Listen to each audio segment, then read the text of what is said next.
Cool jumper, bitch. Actually, it's a dog, and he's got a heck of a lot of territory to mark, so we better get on with it. Along here, like that, yes. Actually, that's Sanskrit for my territory, back off. Since the financial crash, this is how the head of HBOS now gets to work. He's paraded through streets flooded with the tears of investors. And then, when he reaches the offices, he's dropped off. Ooh, serves him right. Luckily, I had all my money in scratch cards. Oh, we started another paragraph.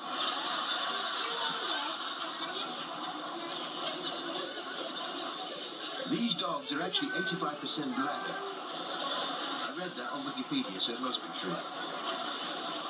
Looks like a safer way to learn to surf, doesn't it?